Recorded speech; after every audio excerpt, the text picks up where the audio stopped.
Welcome back to SuperWest on Sundays, everybody. The show where we kind of recap some college football games played the day before, give you our players of the week. Maybe Dane will give you his not team of the week, and just really kind of discuss all things SuperWest football. Normally, we are joined by our fellow senior writer, Stephen Villardo, along with being a senior writer, Dane Miller, who's joining me today, is assistant editor. I'm Nick Bartlett. I'm a senior writer here at SuperWest Sports. And yeah, we're back this week. And for those of you who've been rocking with us for a while, this is the original Super West Sports Show. If you're even what we consider our old moniker, I'll let that slide. But this was originally the Dane and Nick show a long, long time ago. But we really do miss you, Steve. You usually do probably a little bit more work than I do, at least. But with that being said, Dane, I know you got some thoughts on the Colorado-Oregon game. Thank you for joining me. And yeah, what's your kind of initial read on the game? Well, I think Colorado, I was expecting them to play better. I was expecting the Buffs to go on the road, have a respectable performance against Oregon. I thought they'd be able to, maybe run the ball a little bit better than they did without McCaskill coming in, the Houston transfer. He's been unhealthy, injured for part of the beginning part of the season. He only got a couple snaps there, it looked like at the end of the game, late in the fourth quarter. He did look okay when he got the ball. I think he actually gained some yards on the ground. That was against the Oregon backups. But I was really expecting Colorado to play a lot better than they did. Sanders, I don't think he throws the ball away enough. He's got a problem with the offensive line. So when you got pressure in your face, I think one of the things to do is to throw the ball away to avoid sacks. I don't think I've ever seen him do that. Maybe once or twice in the couple games that I've seen him play, but he doesn't seem to be one that throws the ball away a lot, and so I think that contributes to the line issues that they have because he's taken way too many sacks. I saw in the Washington State or the Washington game later in the day, they mentioned that Penix has been sacked like 6 times over the last 2 years that he's played over there in Seattle, and Shadur got sacked like 7 times just against Oregon. So they got a lot of problems on the offensive line. That's not going to change, but I think the quarterback can help him out a little bit, and he doesn't.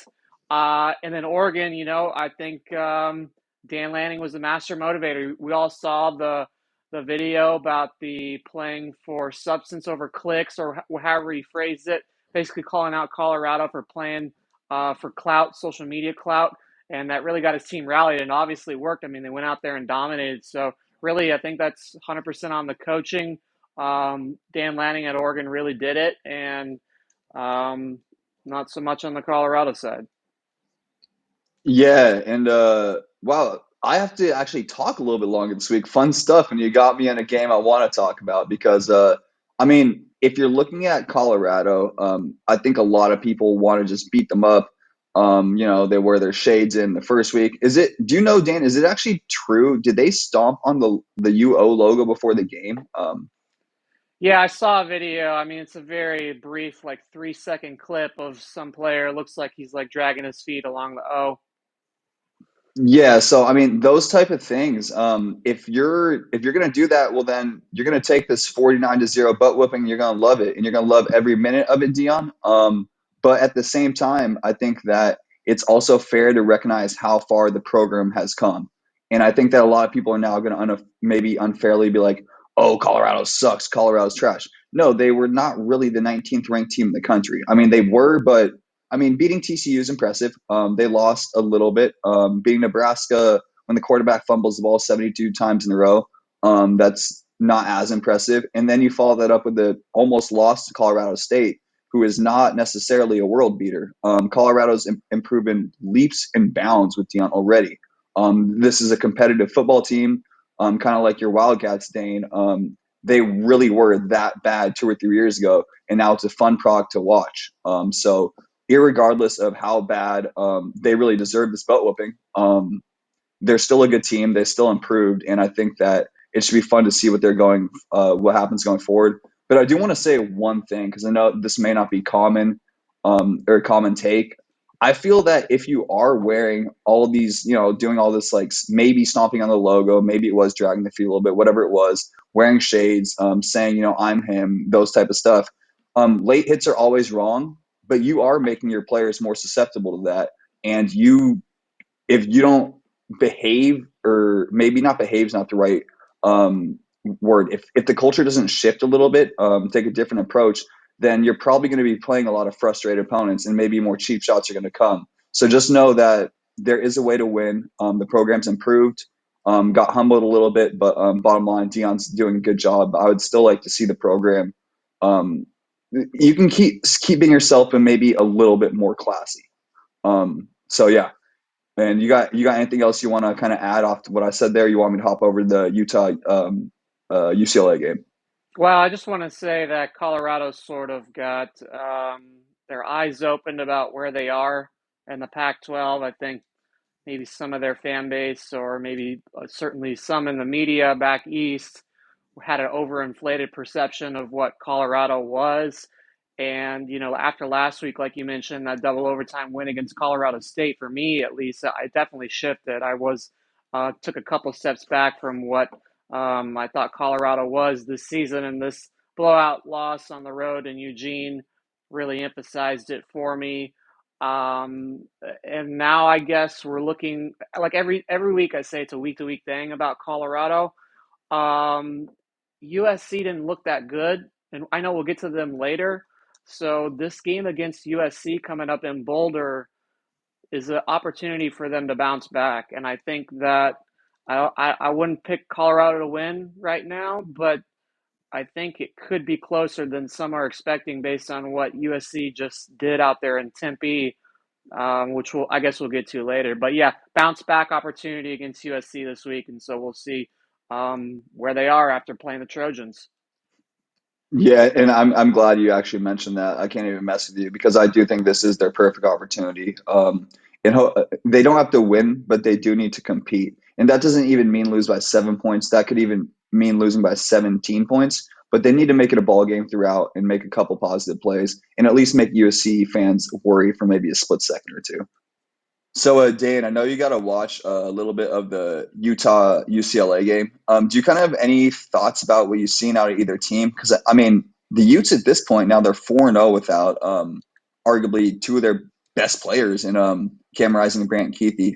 Do you feel it's something special, or just kind of your general thoughts? Yeah, I really don't know what to think about Utah so far this season. The offense has just been completely ineffective. Cam Rising hasn't played yet, so maybe he comes in and changes the dynamic of it like he has in the past, obviously. But it's just odd that they really can't get anything going with what they got on the field right now. And so they had one offensive touchdown against UCLA, and shout out to UCLA defensive coordinator D'Anton Lynn. I think he's been doing a great job over there. And Westwood really changed the ceiling in my mind of the Bruins season. Coming from the NFL, I think that really showed this weekend on the road in Salt Lake City. They had a chance to win that game. Maybe some quarterback changes would have got it done for them, but Chip Kelly stuck with Dante Moore.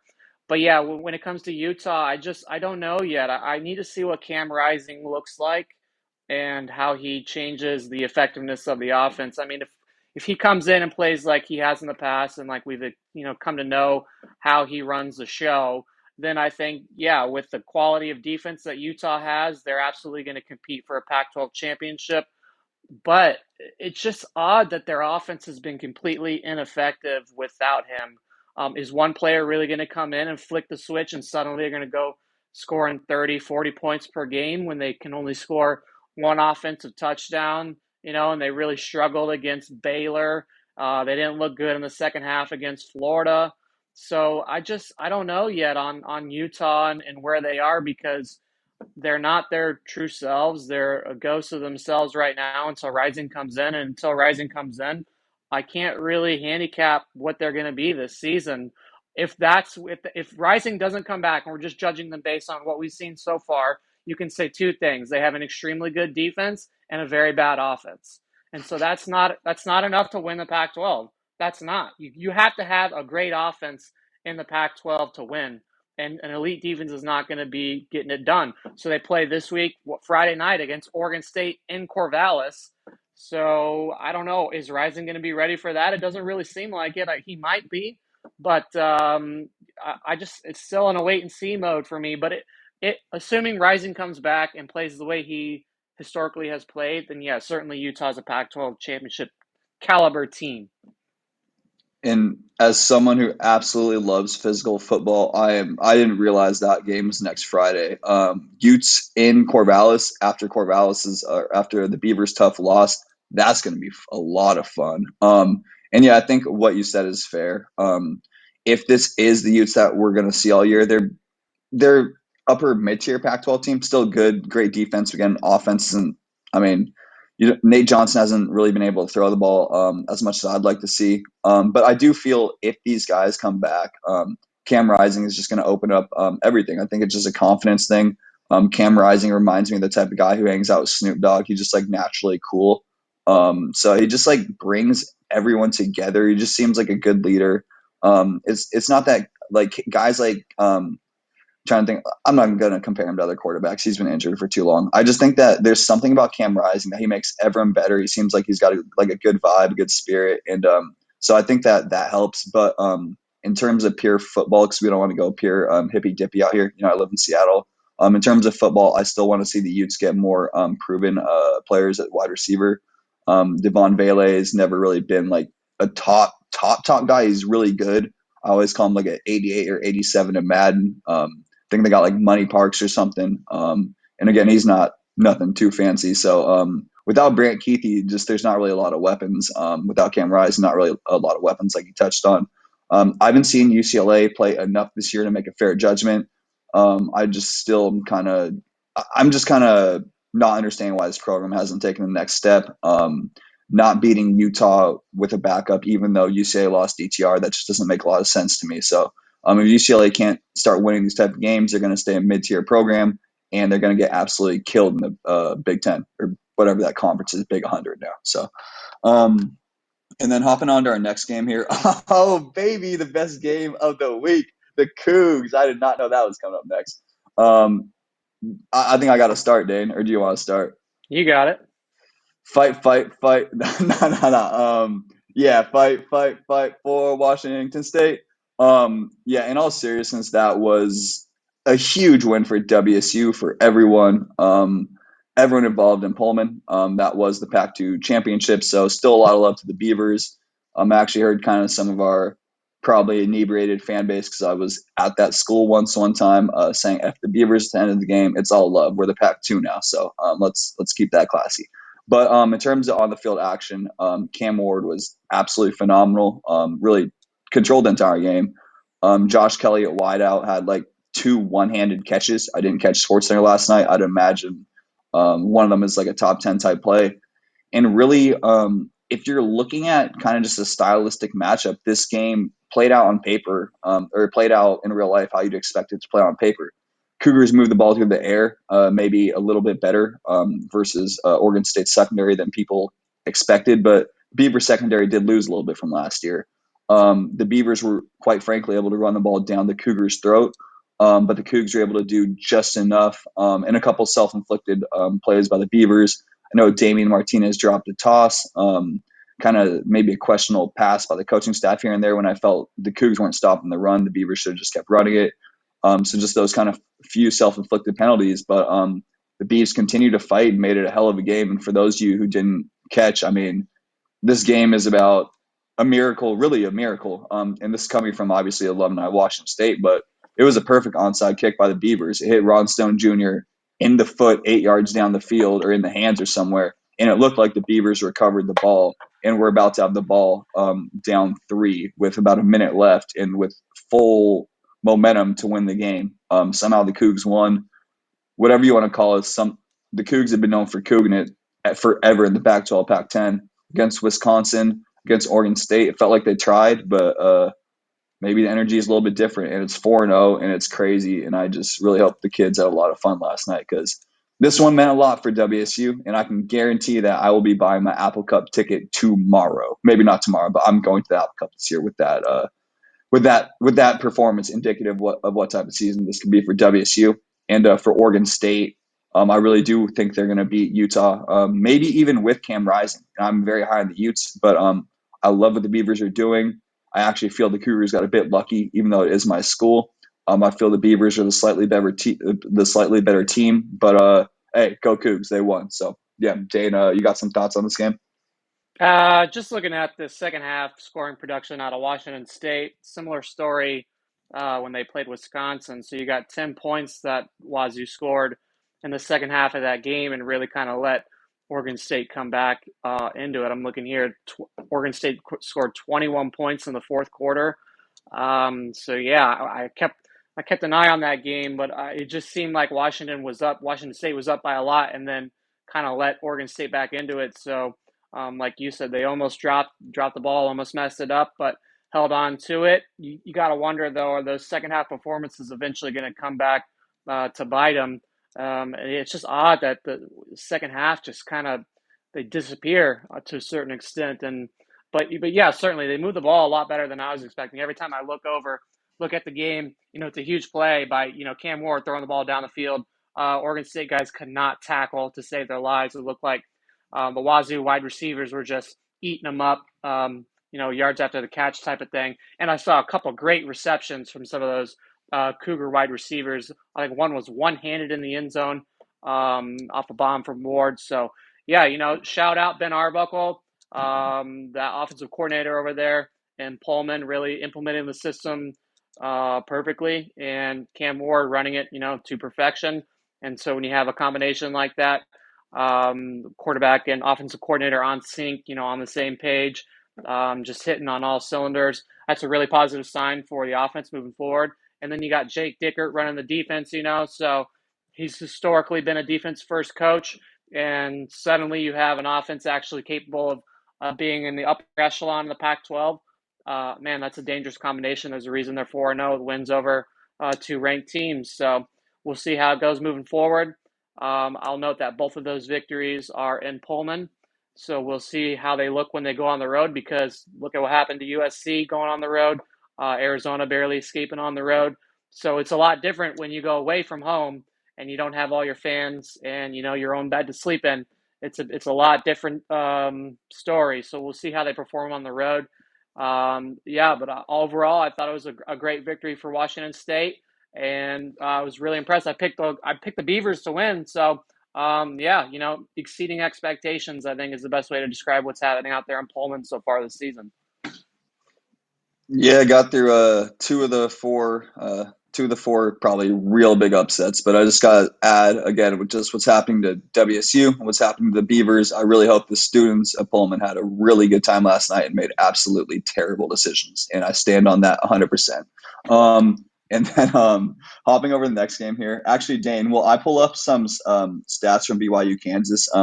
Did you have I think you may have gotten a little chance to see something from Boise State, San Diego State. You got any kind of we haven't talked about the Mountain West today. Let's go start over there.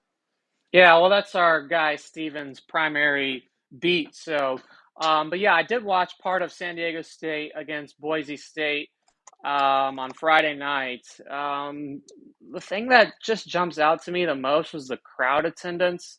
I know it doesn't really have anything to do with what happened on the field, but man, like I know there's some good high school football in San Diego that they're going to be playing Friday night games that might take away a couple thousand people, but the stadium just looked completely empty, like spectacularly empty for a team. I know they're really disappointed about not getting an invite to the Pac-12, and sort of they're not going to the Big 12, so they're kind of stuck in whatever's going to happen to the Mountain West. And I think that probably rubbed a lot of their fan base the wrong way. But you got a brand new stadium. I've been there. That stadium's great. It's a night game, so you don't have to worry about the heat and the lack of shade, during day games. And Boise State's a good opponent. I mean, that should be a draw, but you got hardly anybody at the stadium, and that's just disappointing for me to see. And I know probably a lot of those San Diego State fans that are diehards and really supportive of the program are also extremely disappointed with the turnout.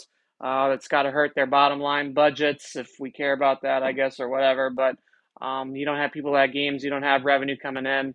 It really hurts the whole athletic department across all your teams. So that's just my takeaway from that game. I mean, I didn't catch the second half, so I'm not quite sure how it ended, but it was an entertaining first half. I mean, Ashton Genty was running the ball all over the place for Boise State.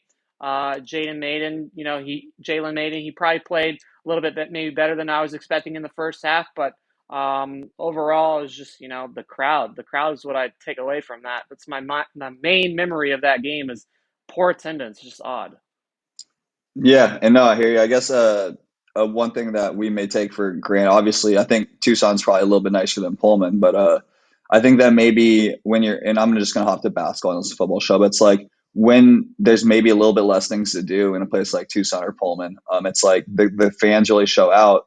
And when you're a place like San Diego, it's like you said, that's a really good game. I don't like that's a fun football game. San Diego State versus Boise State, but you're in San Diego, the girls are out, the beaches are out there. There's a lot of nightlife, just a lot of things to do if you're into nature. So it's there's other opportunities, but I would like to see a little bit more from the SDSU fan base because I still think they have a solid team, new stadium, and I think most people probably like San Diego as a place to live. So we'd like to see a little bit more.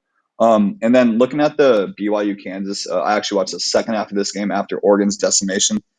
Um, and then, so actually, here before we hop over that, I did want to touch on something you just said, Dane. So Ashton Genty did finish with 205 yards rushing, 2 touchdowns, 37 receiving yards in Friday's win.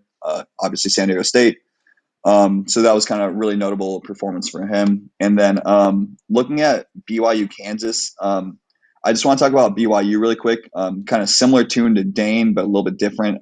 Darius Laster played good, had some nice receiving yards, 84 yards receiving. Chase Roberts played good, 89 receiving yards. Keaton Slovis played pretty well at quarterback, throwing for 357 yards. And Isaac Rex is a really good tight end for the Cougs.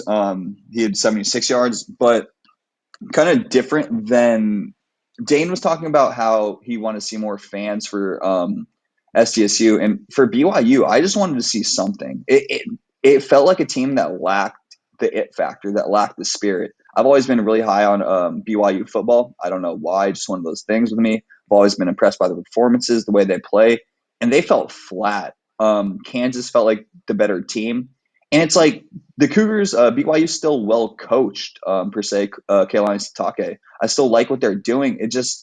It was lifeless. It was just lifeless. It was Keaton Slovis would hit like a 30-yard pass to Chase Roberts along the sideline, and it didn't feel like anyone got energized. It didn't feel like it provided some life. It never felt like they were really in the game. Granted, it looks like Kansas has a really good quarterback. I think it might be. I'm not going to take a guess at his name, but he's really good. Check him out. I think underrated. They have a really good dual running back combination, so I think that does have something to do with Kansas being really dangerous and tough to stop on the ground. Maybe a bit similar to Oregon State, but they do it in a little bit different way. So I think that could have hurt them. But I would just wanted to see more out of BYU. Again, Keaton Slovis made plays, but unless they find a spark, like a guy like I liked Puka Nacua last year. I liked the energy he brought. Unless they find like an energy guy or just something, this team feels lifeless. And I could actually see a really tough year for BYU because if you don't provide some energy in the Big 12, and those road games in particular, it could be a pretty tough year for the Cougs. So I want to see more out of them. Again, I feel they're coached well, but they need to find some sort of energy source to really kind of spark the team. So I think that's pretty much, yeah, shoot, we covered all the games. Any other game you want to throw out there? I know you probably watch Arizona. Or is there any other final game you want to talk about? Yeah, let's just mention Washington doing their thing against Cal just briefly. Forced three interceptions against Cal quarterback Ben Finley, who then got injured. Sam Jackson came in, had a little bit of a spark to the offense, moved the ball a little bit, ended up scoring 30 something points, 32 points against Washington's defense. So for Cal, getting blown out in the first half. They responded, so it's something you got to be a little bit positive, something positive from, I guess, if you're Justin Wilcox to build on there. Washington's just unstoppable. We were texting about it last night. They're just very, very, very good at football. I mean, the offensive system. The system, man, it's all that scheme. Kalen DeBoer and Alex Grubb. Their offensive coordinator got a job offer to come to Alabama, be the offensive coordinator for the Tide. He turned it down. So that's all that you need to know about where Washington's program is right now and the ceiling of their team. I think you would say they're probably a playoff team if the selection show were held today. I think they'd have to be based on what they've accomplished so far this season. So but then otherwise, USC dropping the ball on the road. Well, I guess they won, but it felt like a loss to me against Arizona State. They ended up winning by 14, but I think it was a 6-point game in the fourth quarter. And I think it's an issue with culture here and coaching because you're coming off a bye week. You should come out, you're a 34.5-point favorite on the road, and you come out flat. It sort of looks like, yeah, no, it's a lot of points. 34 and a half? That's Come on, five ASU. Come on, five ASU. five touchdowns, man. That was the official spread of the game, and so I think a lot of people were expecting them to cover that too, based on the quality that USC has on its roster, the issues that Arizona State's had on defense, and Lincoln Riley and his team came out looking very flat. Credit a lot to Arizona State defensive coordinator Brian Ward for getting his team ready to play. He's really done a great job with their defense despite all the problems that they're having on the other side of the ball. He's also dealing with injuries to his defensive position groups. They got players on the defensive line that are hurt. They do have a pretty good secondary, though. And it's just, I was expecting USC to do a lot better than they did. And I think it's a coaching issue. You don't have your players prepared. It's a road game in the Pac-12. You can't take any weeks off, and they did, despite coming off of a bye, which is really concerning for me moving forward. I think I'm going to put USC third in my power ranking now because I like Washington and I like Oregon, and I was really disappointed with the performance that the Trojans put out there. Next week they go to Colorado, um, and that'll be one that everybody's going to watch and be very interested to see. It's an early morning game. I think we're talking 9 a.m. Pacific time. So excuses could be made for what happened, and maybe next week same thing. But there's teams in the Pac-12 that don't have excuses to make, and they're putting the performance on the field. So I guess if you're a USC, staff member, you got to look within and figure out what went wrong there, address it moving forward because that's not an acceptable performance on the road. Yeah, and I mean, kind of like you just stated, though, if you're even going back, I think it might be 3 or 4 years now. We've been doing this for a little bit longer than I realized. But I mean, going back to when Oregon went to ASU a couple years ago with Justin Herbert, how'd that work out for the Ducks? Ruined their whole season. It was like a 3rd and 18. What's his face down at LSU hit another what's his face who's in the NFL. With a no Benjamin at running back position because he was on that squad too. It was Yeah. Benjamin Ayuk caught the pass, I'm pretty sure. But 3rd and 18, and the Sun Devils the Sun Devils knocked off Oregon. So seriously, got to take every game seriously, particularly on the road. I'm taking a wild. Is that your not team of the week, Dane? Is that your not team of the week, the Trojans? Yeah, definitely. That's my not team of the week. I guess it's the segment that we do that we do on this show. Instead of the team of the week, it's the team that fell below expectations. And yeah, absolutely, no question in my mind that USC was the not team of the week. You can throw in Arizona in there with that 1-point victory over Stanford, but USC a 35-point favorite on the road.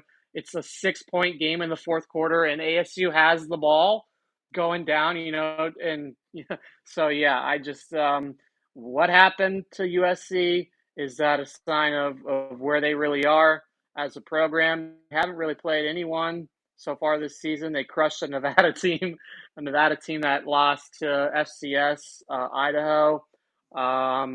What's their best victory? What's USC's best victory this season?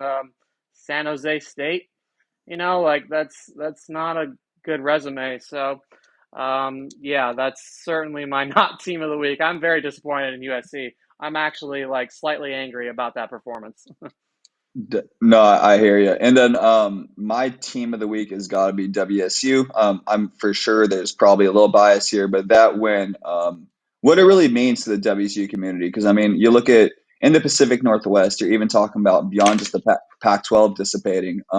UW's known as a prestigious institution. Oregon has Phil Knight and Nike. Oregon State, I just found out, rumor has is actually a pretty good academic institution. I actually didn't know that, and I could be wrong on that. I heard something about that. And so WSU is kind of just this random school out in the middle of the country. If you've ever been to Pullman, it's truly 8 miles away from Idaho, Pullman Moscow Highway. And so I think just this is really good for the fan base, for the kids, and just a program that's really been left for dead, really. And now let's just keep seeing how this miracle season kind of plays out. And that's my fan take. And just from the football analysis, kind of putting on my reporter's cap back on, you got a team here that's two great defensive ends in Ron Stone Jr. and Brandon Jackson.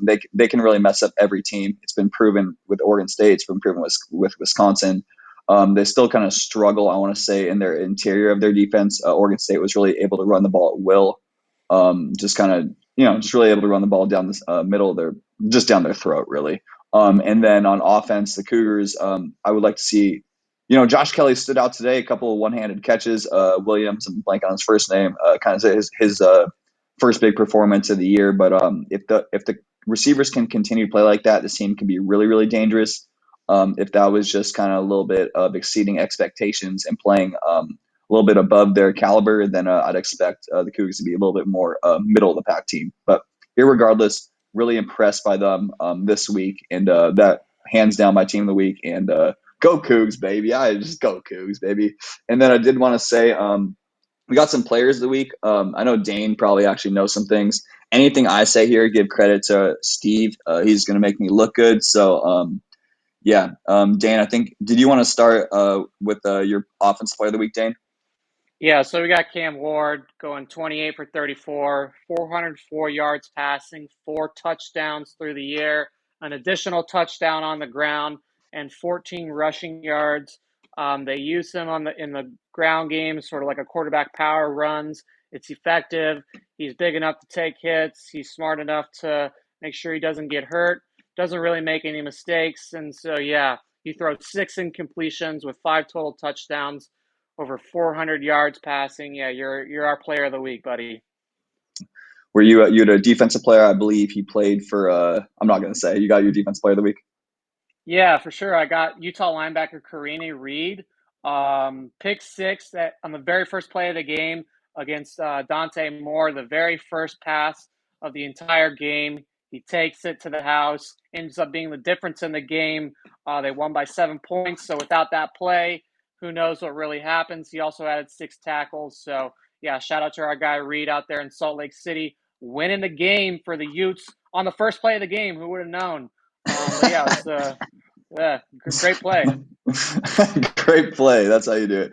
And then this is where I'm giving Steve all the credit because, in all seriousness, he sent over his notes. Got to give the love where it's due. But my slash Steve's nominee for special teams player of the week, I'm gonna go with punter Clayton Stewart from Wyoming. He averaged 44.9 yards on 8 punts. He pinned App State inside 20 on 3 of them. 4 punts were 50 plus, including a 60-yarder in a 22-19 win for Wyoming. And he shifted field position a whole bunch. That is plagiarism at its exact best. I literally just read word for word what Steve sent over. And I know me and Dane actually differ here on our freshman players of the week. Again, we're going to shout out Steve one final time for mine. And I know Dane's differing a little bit. I'm going to go with Braden Fowler Nicolosi, Colorado State quarterback. He played well against the Buffaloes the previous week, and he followed it up this week with a win against Middle Tennessee State, in which he was 29 for 42, 306 yards, 2 touchdowns, and 1 interception. And again, Colorado State got a nice little road win over Middle Tennessee. So, any road victory, respect. And then, Dane, you got someone you got for freshman? Yeah, I got backup quarterback for Arizona, Noah Fafita. He's a redshirt freshman. He came in the game after Jaden Delora got hurt, and ran the offense, led Arizona on a come from behind drive, got the game winning go ahead score, and then at the end of the game needed to ice it and threw, I think, 1 or 2 passes that ended up going for first downs. Stanford had all 3 of their timeouts. And really, Jed Fish did not change the offense at all. Called the game like he would have called it with Jaden Delora. Fafita added 9 yards on the ground with 2 rushes.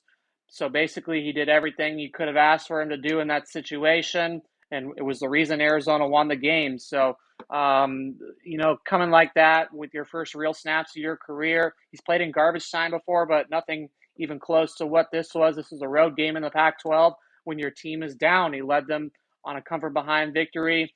Only played about a quarter, maybe a little bit less, maybe a tiny bit more than a quarter, but yeah, no, Fafita's got to be my guy leading Arizona to the win on the road. 1 point victory against Stanford. Yeah, definitely huge. I mean, we're talking, even though it may not be exactly what obviously the Wildcat fan base want to see, we're talking a win today. So you can live with that. And he got it done for sure. All right, guys. You got anything else you want to add, Dane? I think we covered it all. Did I forget some? Oh, I got one final little note for everyone. It's not big, but it's important enough that I do want to mention. New Mexico went on the road and beat UMass, got a W, and the Lobos were 1-11 all time in the Eastern Time Zone. Really before this matchup, so really big win for their program. You got anything else you want to add, Dane? Now, shout out to New Mexico. My dad lives in New Mexico. If you can see these license plates behind me, those are New Mexico license plates. Other than Arizona, New Mexico is my state. So, yeah, shout out to the Lobos getting that road victory. You know what? I think that is the perfect way to end this show. Shout out to New Mexico for Dane, for Nick, for Steven, who's not here. Thank you for all your notes, Steve. It's been SuperWest on Sundays, and deuces.